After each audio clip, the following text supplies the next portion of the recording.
Welcome to SPARK StartHer, the podcast dedicated to sharing stories that ignite female entrepreneurs into action. I'm your host, Elizabeth Goede, and I'm here to fan the flame of your entrepreneurial spirit. Each week, we bring to you the inspiring stories of women trailblazers from around the world who have sparked change in their industries, powered their ideas into thriving businesses, and pioneered their way to success. So, whether you're an aspiring entrepreneur, a startup enthusiast, or a seasoned business leader, join us as we delve into the journeys of these incredible women whose tales will surely ignite a spark in each one of us. We have a very special guest with us today, someone who has been a trailblazer in her own right in field and an inspiration to countless women and entrepreneurs. Dr. Lulu is a multi-award-winning queer Nigerian-born pediatrician, an LGBTQ educator, a corporate consultant, a CEO, of Dr. Lulu's Coaching and Consulting Lounge, and chief host of Moms for Trans Kid podcast. As a mother of three and one of her children being a transgender young adult woman, Dr. Lulu has made it her mission to help families navigate the physiological aspects of raising gender diverse youth through her family-centered, gender-affirming coaching and consulting practice, Dr. Lulu's Pride Corner. She also supports employee parent at the workplace and trains culturally competent physician allies to help mitigate health inquiries, plagues, and that plague the LGBTQ community through her Allies in White Coats program. Dr. Lulu is an author of 2 upcoming books about your Black transgender child and invited in How to Become the Parent Your LGBTQ Child Needs. Both set to be published in 2024, with her next book, Allies in White Coats, LGBTQ and Basics for Physicians, dropping in 2025. Dr. Lulu, I am so excited to have you here today. I mean, what an accomplished resume we just read through. And there are so many more things that I had to cut out to even get started. That's good. Thank you so much. I appreciate it. Every time people read my bio, I'm like, is that even necessary? Can we just summarize it with Dr. Lulu, the mom? That's it. Well, I mean, we certainly could. And I think that certainly being a mom is a core place, I think, to how you've sort of taken your journey. And certainly, as we heard in this bio, one thing that I didn't mention in this bio, but when I was doing a little bit of research on you for our time together today, I realized that you actually, not only did you, sort of grow up and were born in Nigeria, but you had a very accomplished career in the military. Yeah, that too.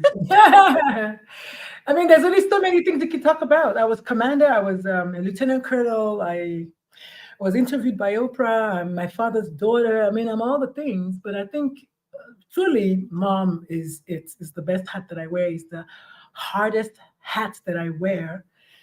Hard as in difficulty, but also hard as in hard hats that people in construction wear so that they can avoid head injury. It is definitely the most effective hat that I wear. It is the most promising hat that I wear. It is the most complicated hat that I wear.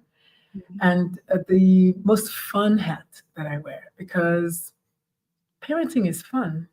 It is truly fun if you lean into the curiosity part of it. And we are trained, or we're raised to believe that, as a parent, you should know everything. Fuck that, and twice on Sundays. And we cuss over here. There's no way parenting can be easy, because we have people who have babies at 16. My mother had me at 19. She didn't know anything. She did not know anything about parenting.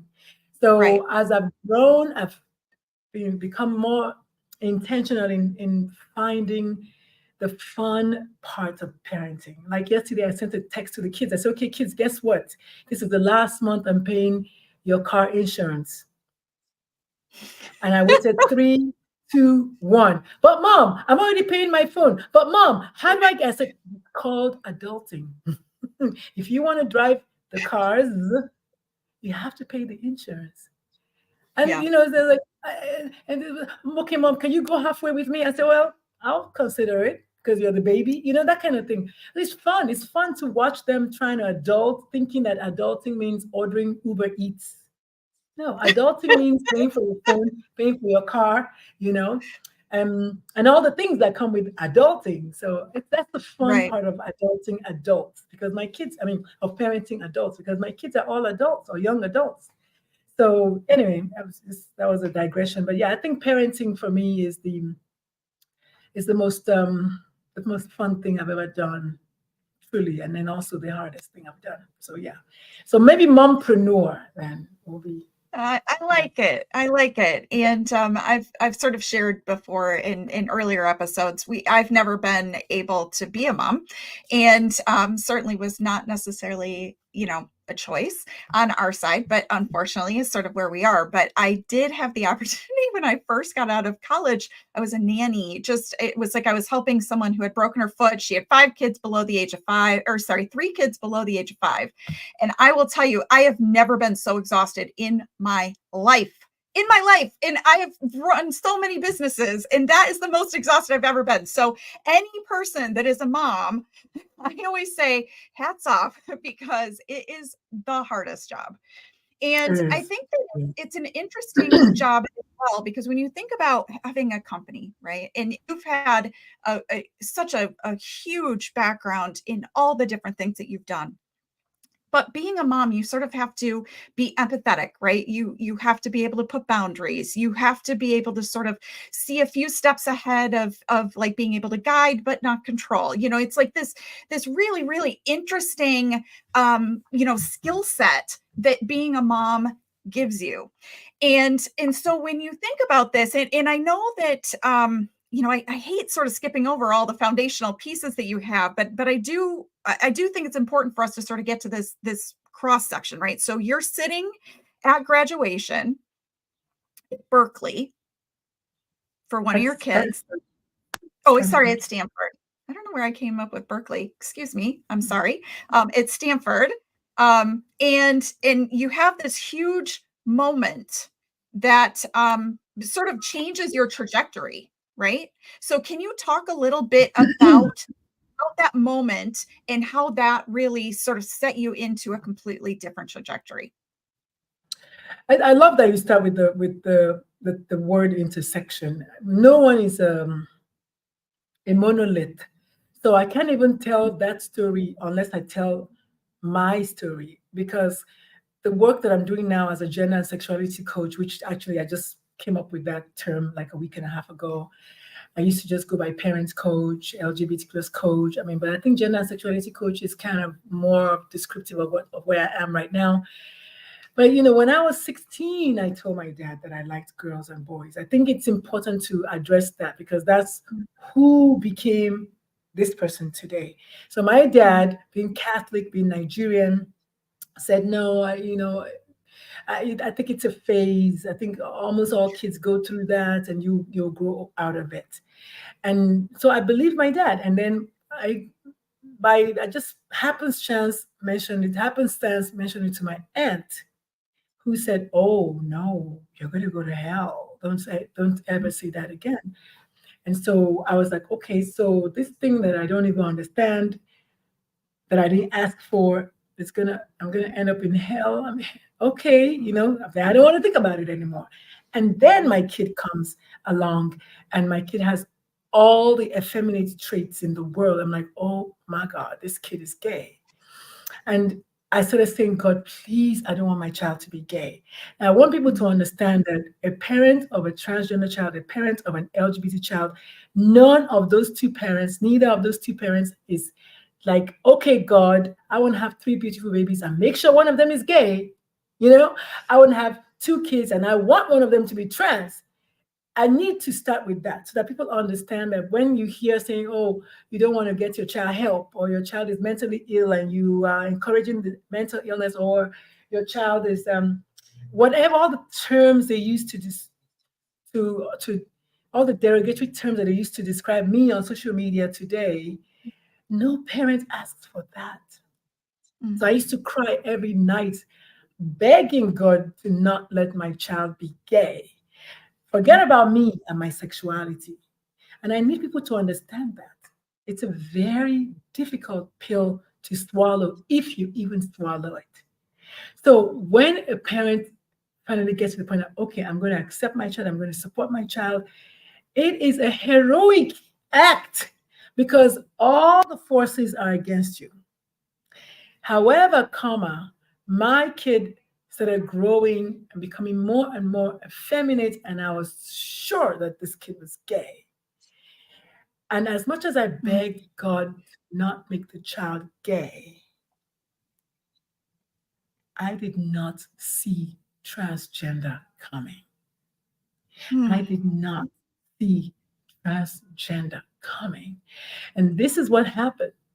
I said, God, please don't make my child gay. Please don't make my child gay. And then at 16, I think at 12 or 16, at 12, I asked the kid, I said, so are you gay? And she was like, I'm not sure. And I want to say that because I want parents to understand that a lot of kids will say, I'm not sure, to deflect that. Sure.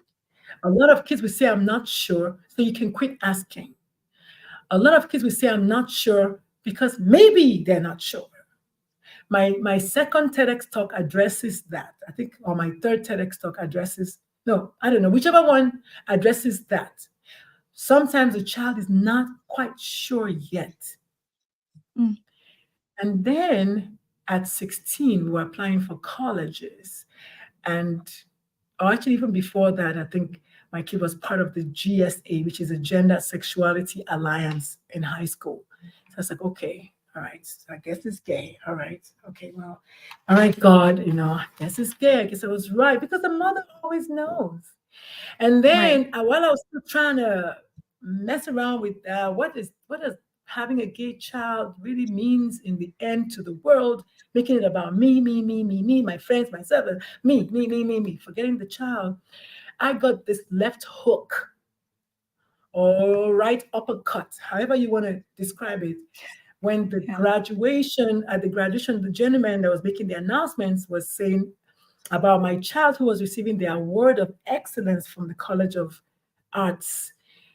The gentleman kept saying, they this and they that.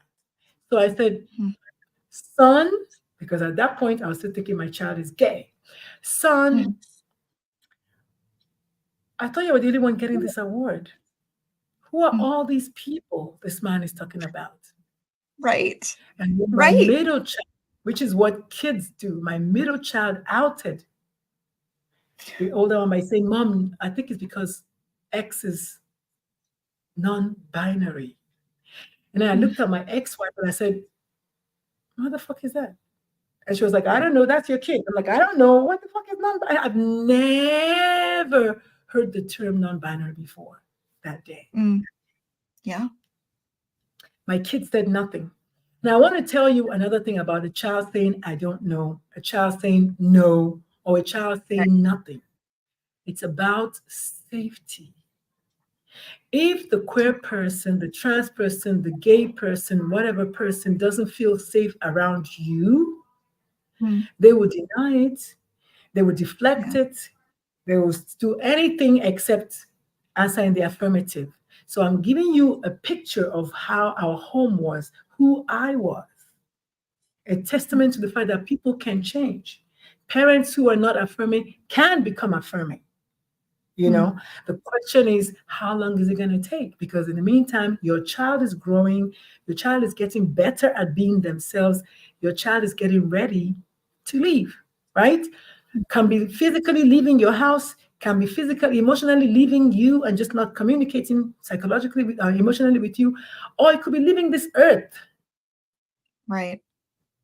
Okay, so all of those things are the things that parents are having to contend with on this side.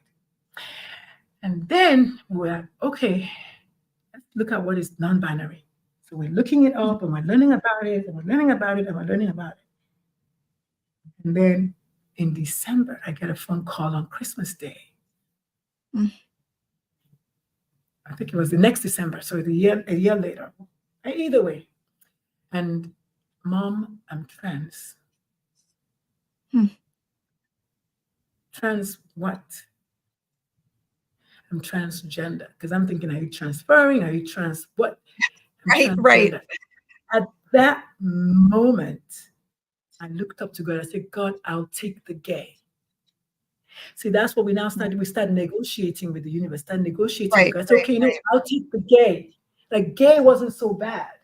Like, okay, I was already okay with gay. Like, please, not transgender. Mm. So a lot of parents love their kids, but a lot of parents don't know what they don't know, and they're afraid to know. And then some of us are also afraid of what could happen to our kids if our kids are truly who they say they are, which usually is the case, because I don't know any transgender person that's going to say, or rather any person, I'll take transgender with a side of fries. Nobody chooses that. A life of certain ostracization, demonization, all the things, and then possible homicide, right? People want to kill these people. So I want to make a case for that, and then make a case for the other, which is parenting joy, allyship joy, queer joy, and trans joy. The fact that even in the midst of all of the turmoil, when a parent decides that today is a day one, I'm going to affirm my child, I'm going to support my child, we discover radical parenting joy. And then it's no longer about you and whatever you think I'm doing that is not in alignment with your thoughts. Right now, I'm so happy that my child is living authentically, that my child finds me safe enough to share who she is with, that my child is living her life out loud, that I now come out of my own closet and I'm now living my life loud as a parent that's supportive. So it's not the common choice, it's not the preferred choice, it's not, nobody chooses that. But when life gives you mangoes, you make the best mango chutney you can. And that's how I define parenting joy. And that's how I'm able to wake up every morning and keep going, because I find a place in my heart that today is going to be another day. I'm going to live as a parent of a transgender child. That is the identity that parents struggle with. We struggle with, this is the new identity. Go ahead. No, I was just going to say, I mean, I think that you've brought together so many complex feelings into sort of your eloquent story. And I think that, you know, when you think about this as it relates to the business side of things, right? So you think about, you're able to bring all these experiences and feelings that you've had, because I think that a lot of times, you know, when people get into certain lines of business, people think that you were just like always pro whatever the thing is that you're teaching, right? Like that LGBTQ was just like, you were always, you know, sort of, that maybe you guided that, right? Like, I think that that's a common misconception. I think a common misconception would be the fact that people are just open to it to begin with. And I think sharing your story hopefully is also going to resonate with people that maybe are going through this own struggle. And so what would you say to someone that, because this, I think, goes along with your business and in sort of like how you're coaching people, but when they try to wrap their own identity into their child's identity, of going through this, how do you help them with that? I think the first thing I have to say is everyone is not my client. Every parent of a gender diverse child or sexually diverse child is not my client. Every sexually diverse person is not my client.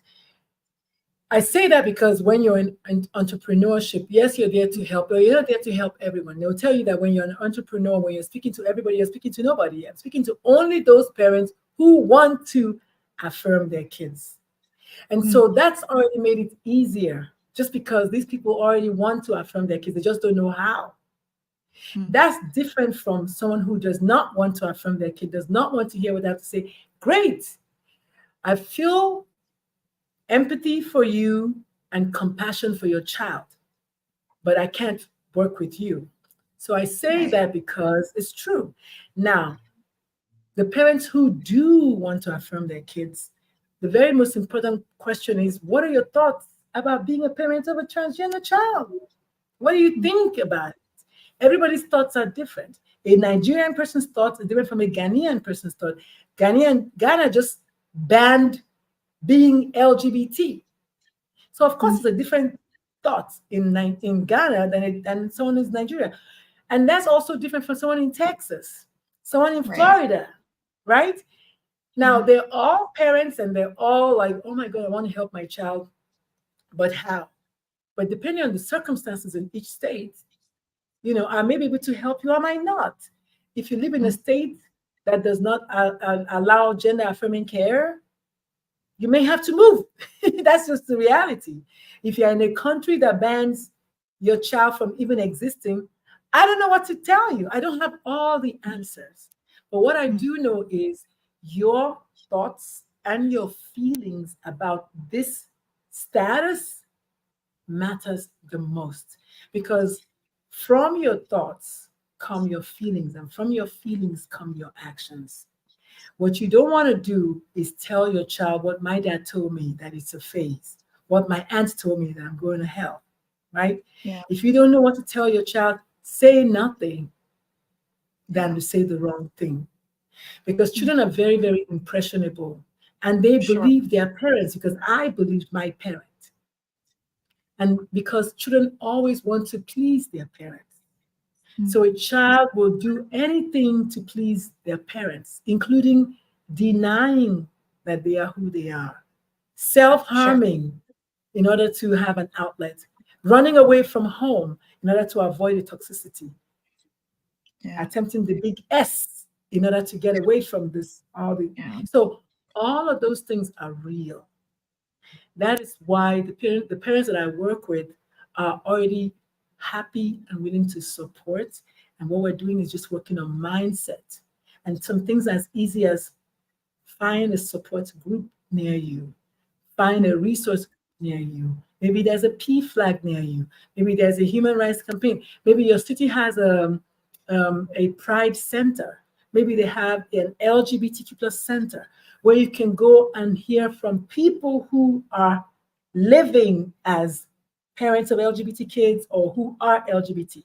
Because if your thoughts about being a parent of an LGBT child, if the idea is coming from someone who is not a parent of an LGBT child, chances are it's not going to be affirming. My mother said to me, don't say that about the child. Don't say the child is gay. Because my mother didn't know what it's like to be a mother of a gay child. So of course I can't get my information from her. So that's what I mean by the first thing is, what are your thoughts about being a parent of a gay or of a child who has seizures or of a child who has autism or whatever, right? Of a child who is per society not normal, in quotes. Right. What are your thoughts about it?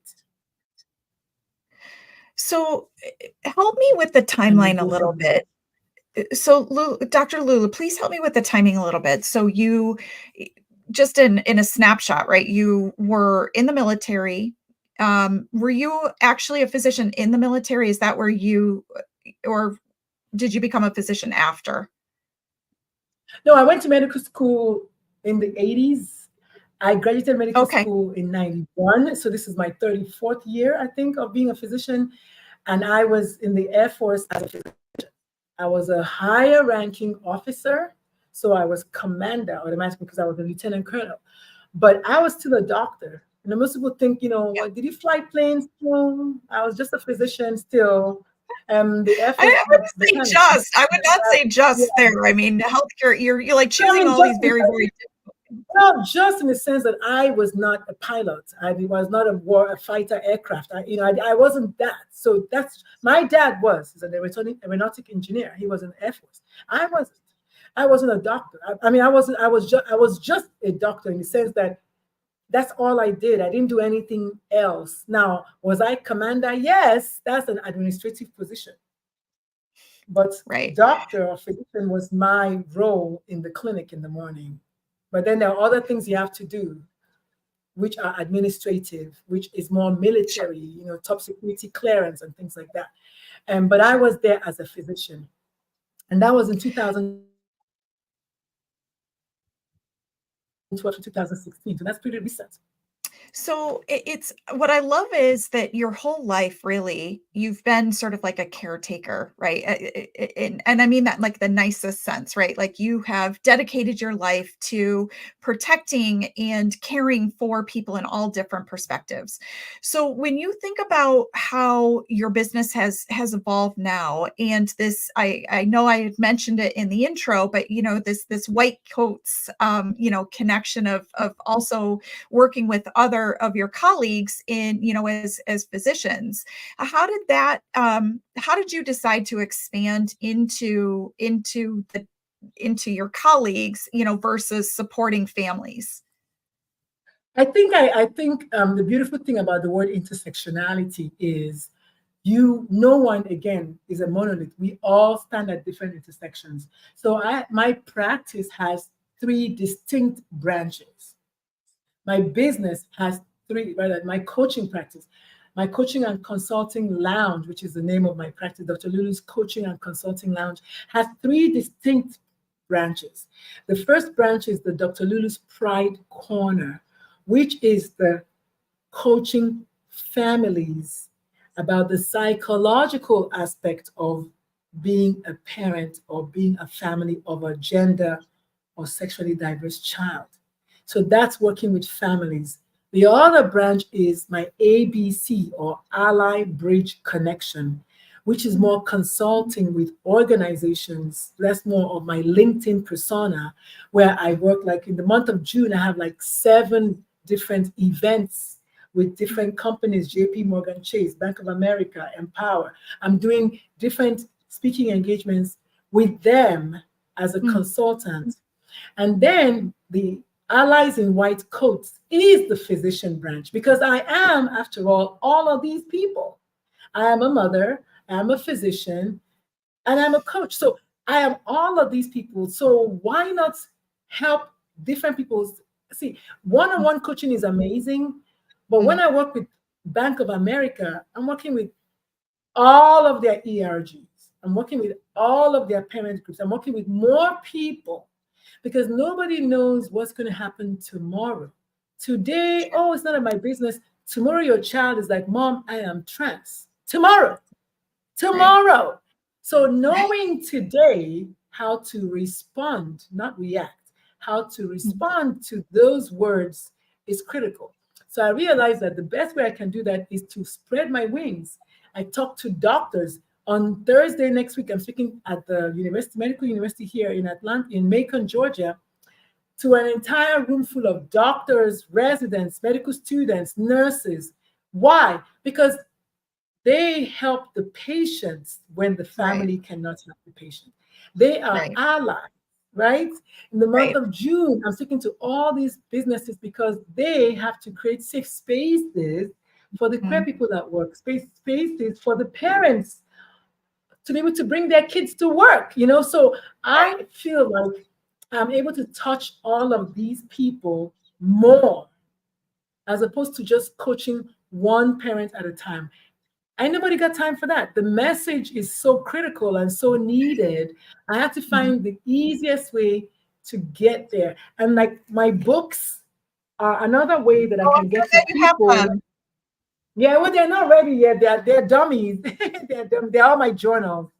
But they are this is what the cover is gonna look like, right? I'm trying to finish the books. They're not ready. But I'm just saying that these are the things that I'm doing to help get the message as much as possible out there, because there are too many um, Black queer people who come in my DM saying, I wish you were my mother. I Oh, wish you were my mother. yeah. I wish my mom could hear you. Or I wish you, things like that. So I know that the need is there. That's why I changed to become a gender and sexuality coach, because I feel like it's more encompassing, it's broader than just saying parents coach anymore, because it's not just parents now that I'm working with all these other people, but I'm focusing on gender and sexuality as the leaders into the space, if that makes any sense. It does. It does. And how lucky the people who find you and are able to work with you are in being able to sort of help have a good quality of life and relationship with family moving forward, which I think has been certainly a big struggle. What would you say, Dr. Lulu, in having these three branches of your business and, sort of having this incredible career that's giving you all these skills to get here? What would you say has been sort of the most difficult aspect of having your business? I think it's radical self-belief. That to me, because when I was interviewed by Oprah, I was interviewed on imposter syndrome, which I was already getting past it at that time, but that's what they wanted to discuss. And so I was like, sure, let's talk about it.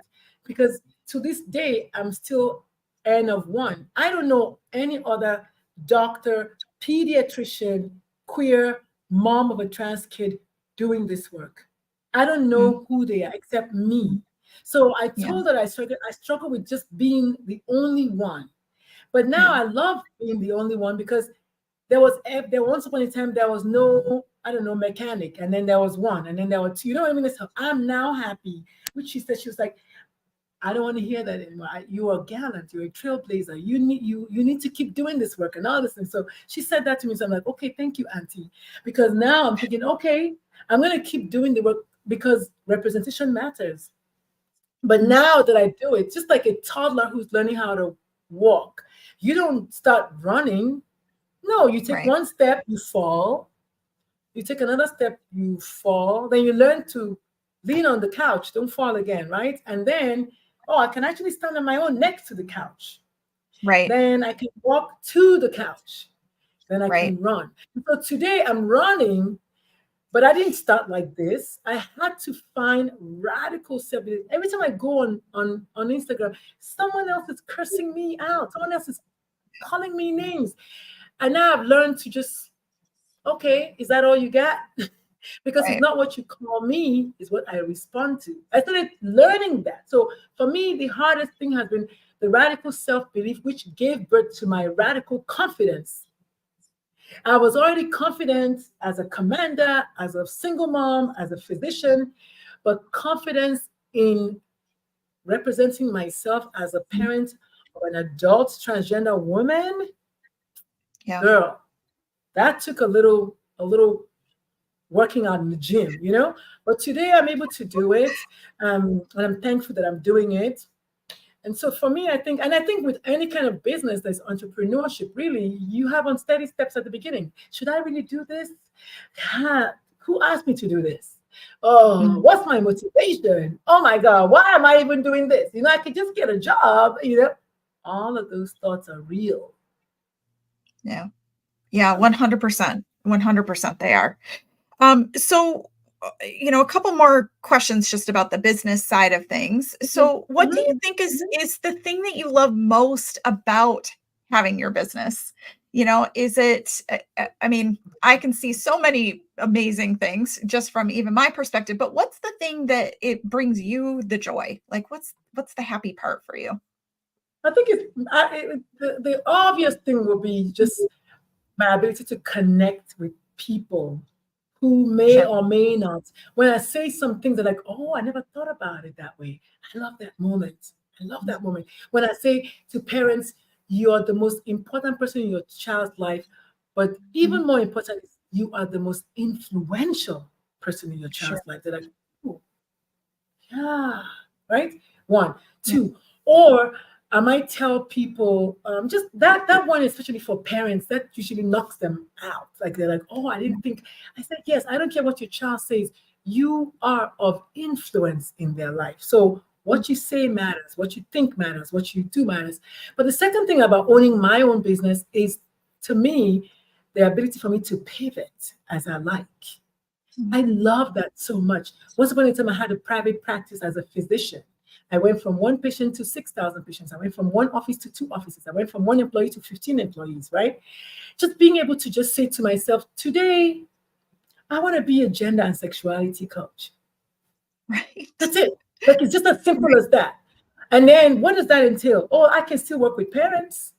I can still work with organizations. I can still work, you know what I mean? So, but it's just being able to be autonomous, to the autonomy that comes with it, and just being able to give myself permission to pivot. Yesterday, for the first time in about 2 years, I saw patients as a physician. A friend of mine needed to go out of town emergently. She called me, and I went and I saw patients, and I had a blast. That I love about me, because ultimately my business is me. Yeah. And what I do in my business to myself, what I do to myself also reflects in my business. So just learning to be okay with this 55-year-old who is, just coming into my prime as far as I'm concerned, as a person, as a Black woman, as all the things. Anyway, so there's a lot of self-love, there's a lot of self-belief, there's a lot of self-acceptance, self-affirmation, and just radical confidence when I'm walking on the streets of Atlanta, getting my exercise, and I stop at the light. I actually pose. I'm like, I'm gonna just pose. And then people are walking and say, wow, girl, you look good. I'm like, thank you, right? It's the essence of me. Yeah. It's hello? Here, I'm still here. To accept, press 1. To send a voicemail, press 2.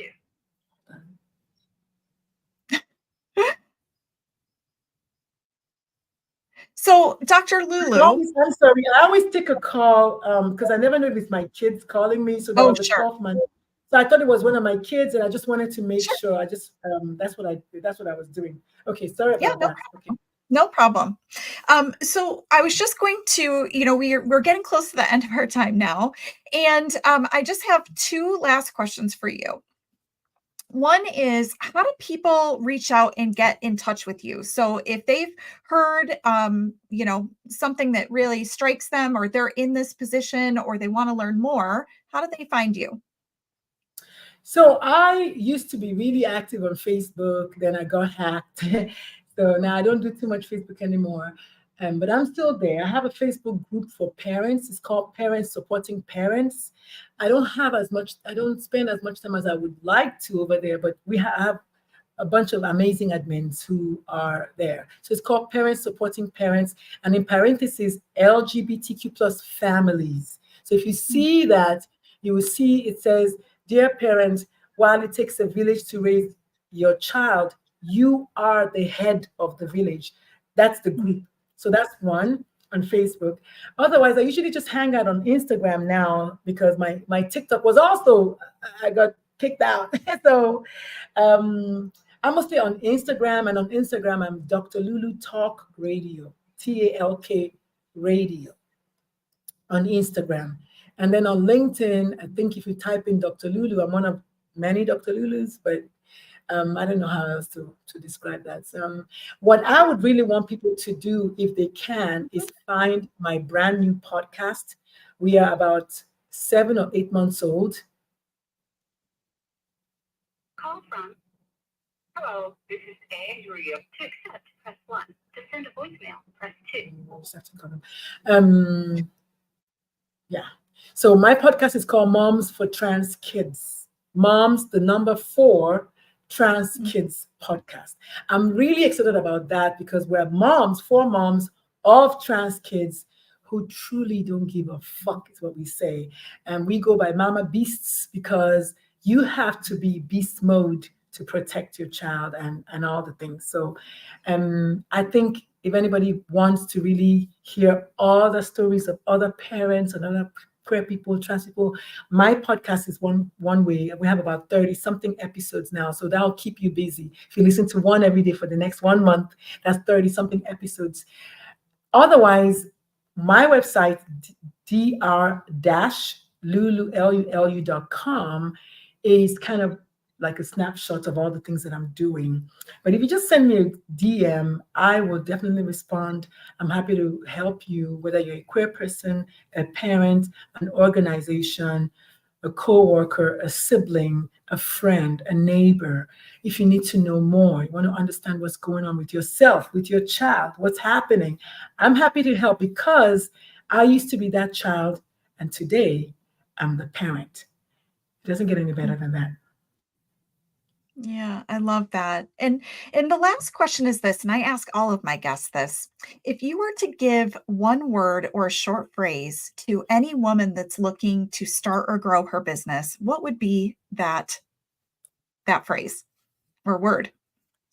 I think start now will be start Oh. now, only because Nike already stole just do it. But I think start now is what I would say. Start today. Like let today be day one as opposed to one day. So start now. Start now. Not start today, but start now. Today, right this Yeah. moment. Yeah. Dr. Lulu, it's been an absolute pleasure having you on here. The work that you're doing is really incredible and I know is impacting a lot of people's lives. And I want to thank all of our listeners that we've had with us listening on the Spark Starter podcast. It's been an absolute pleasure bringing you the uniquely inspiring stories that ignite female entrepreneurs into action. I've been your host, Elizabeth Goede, and on behalf of all the awe-inspiring women entrepreneurs out there, I encourage you to not only dream big, but to ignite those dreams into action. Remember, every spark can lead to an extraordinary fire. So keep the spark alive for today, tomorrow, and the vibrant future beyond. Don't forget to subscribe to our podcast to never miss a spark. Until next time, stay ignited.